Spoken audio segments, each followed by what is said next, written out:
Hi and welcome to this RX 6500 discussion. Let's first talk about the GPUs and the earlier models before I jump into why I think the RX 6500 is a bad choice when buying a new card. In the previous generations you were getting cards like the 1080 Ti, 1070 Ti, 2080 Ti, 2080, the RX 5700 XT, the RX 5700 or even the RX 590, also known as the Fat Boy.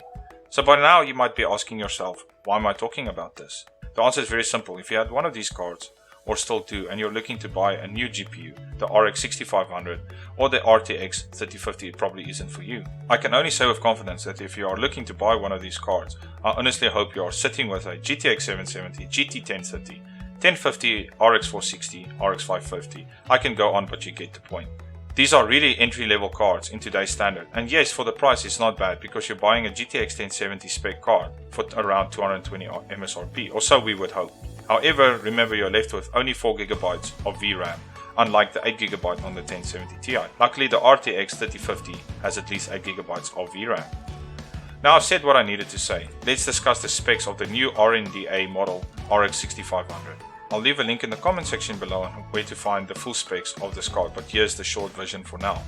The boost frequency is up to 2815 MHz, game frequency is 2610 MHz, memory speed is up to 18 GB per second. Like I've mentioned, max memory size is 4GB.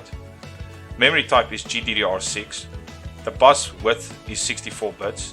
Memory bandwidth up to 144 GB per second. Effective memory bandwidth up to 232 GB per second. The HDMI supports 4K. What's awesome about this card is the minimum PSU recommendation is only 400 watts. According to AMD website, you can expect the following frames per second on high settings at 1080p. You can expect up to 108 frames per second on Resident Evil Village, up to 95 frames per second Age of Empires 4, up to 78 frames per second in Halo Infinite, up to 104 frames per second in Fortnite, up to 105 frames per second in Back 4 Blood, up to 61 frames per second Call of Duty Vanguard, up to 115 frames per second in Farming Simulator 22, up to 91 frames per second max settings in Apex Legends. Now in short, would I advise you to buy this card? I won't say so. However, this needs to be taken in context as everything with life. Two things to keep in mind. One would be you are buying a 4GB 1070 Ti. However, it only uses 400 watt. So basically I can power this card with a nickel iron potato.